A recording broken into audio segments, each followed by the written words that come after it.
Finally চান টান করে ফ্রেশ হয়ে নিলাম। এবার লাঞ্চ টাঞ্চ করে আমরা বেরোবো।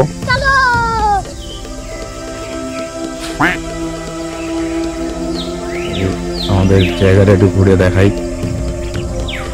এখানে লড়ছে, বার্ড ফটোগ্রাফি চলছে। ওহ,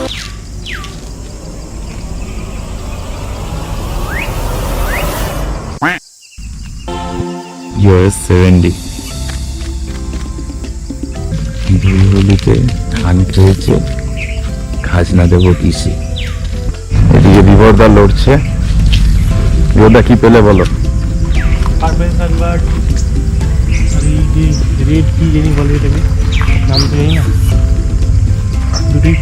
এই যে যেদিকে আছে বেদিকে আছে, ওইখানে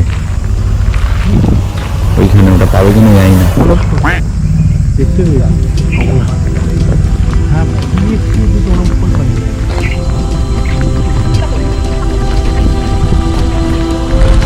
ওয়েট করছি, খিদে পেয়ে গেছে, কখন খাবো?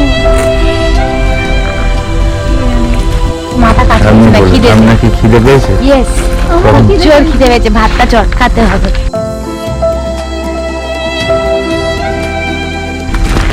খেতে হবে আলু, মাছ, আর কিছু চাই না, এতেই হবে। পটল খাই না আমি।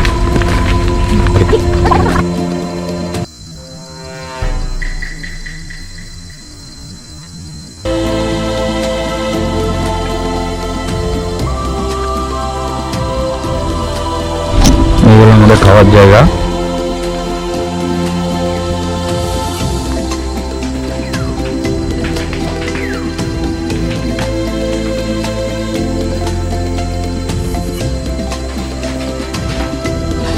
খেতে বলতে গেছি আমরা সবাই ভীষণ ক্ষুধার্থ।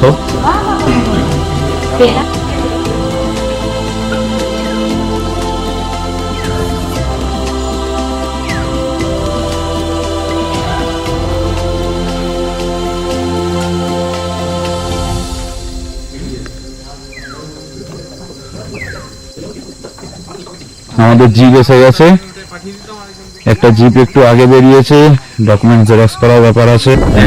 আমরা বেরিয়ে পড়েছি জিপে করে,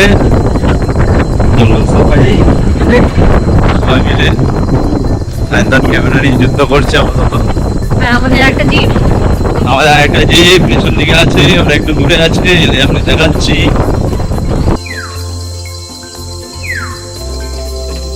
সকালের নরম আলোয় যখন জঙ্গল ধীরে ধীরে জেগে ওঠে, তখন বোঝা যায় প্রকৃতিরও একটা নিজস্ব ভাষা আছে। পাহাড়ের কোলে ভুটানের সীমান্ত ছুঁয়ে থাকা উত্তর বাংলার এক অনন্য উপহার ডুয়ার্স।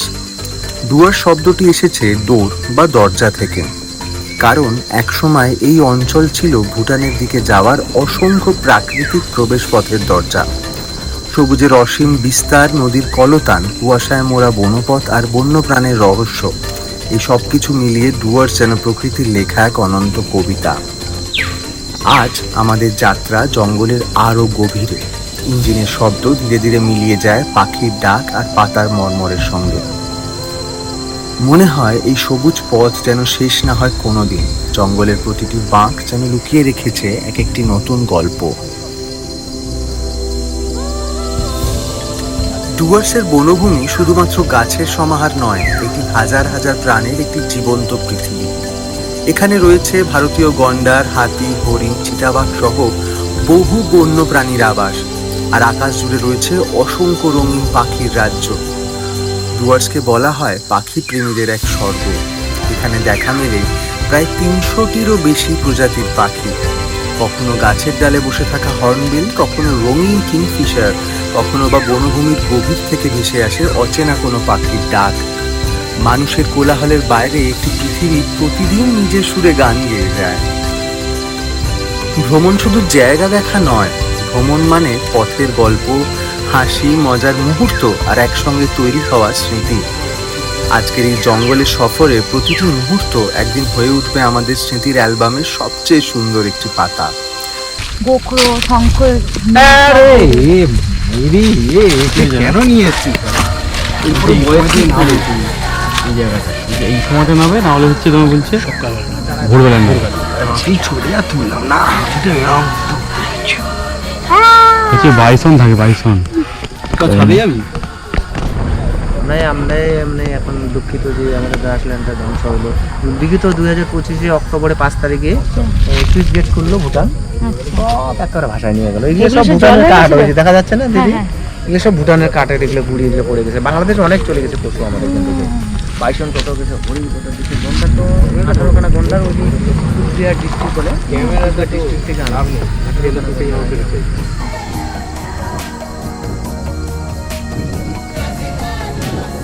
পাইথন ফাইসন দেখা যাবে বলছে, এবার জমবে মজা। হ্যাঁ রে, এখানেই তো একটা ঠান্ডা শিশিরানি ভাব আছে। জ্যাকেট কি এখানেই পরতে হবে নাকি রাত্রিবেলা? Hello guys, this is Biplab Khan, famous photographer. Celebrity photo This is Sangeeta D, celebrity photographer এর ভাই। কিন্তু এটা দেখতে পেয়েছে, ঘুরে যা, কি কি দেখতে পেয়েছে? ঘুরে যা।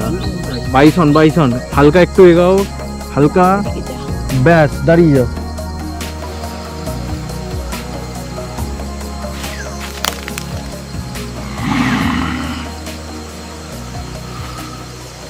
এই তোরফর অনেকগুলো আছে, তোল তোল তোল তোল তোল।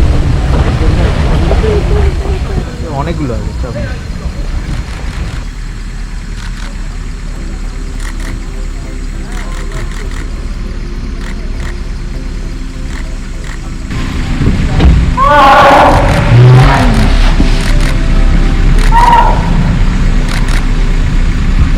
হাই গাইস, আমাদের ডে 1 এর সাফারি এখানে শেষ হলো। হাতি দেখেছি, কেমন ছিল এক্সপেরিয়েন্স? Heavy heavy. তোমার কেমন ছিল? ফার্স্ট টাইম ছিল, খুব ভালো লেগেছে। আপনার কেমন ছিল? খুব ভালো লেগেছে। আমার এক্সপেরিয়েন্স কেমন ছিল? খুব ভালো লেগেছে, থ্যাংক ইউ। সূর্য যখন পশ্চিম আকাশে ধীরে ধীরে হারিয়ে যায়, জঙ্গলেরও যেন শুরু হয় আরেক জীবন। দিনের কোলাহল থেমে গিয়ে চারদিকে নেমে আসে এক রহস্যময় নীরবতা। বনের গন্ধ মেখে নদীর গান শুনে ফিরে চলেছি আমরা, কিন্তু ডুয়ার্স রয়ে যাবে আমাদের ভেতরে কোনো এক সবুজ কোণে। এটাই ছিল আমাদের জঙ্গল সাফারির প্রথম দিনের গল্প, কিন্তু ডুয়ার্সের গল্প এখনো শেষ হয়নি। আরো অজানা পথ, আরো সবুজ সকাল, আরো নতুন অভিজ্ঞতা নিয়ে ডুয়ার্স ডায়েরিজ উইল কন্টিনিউ।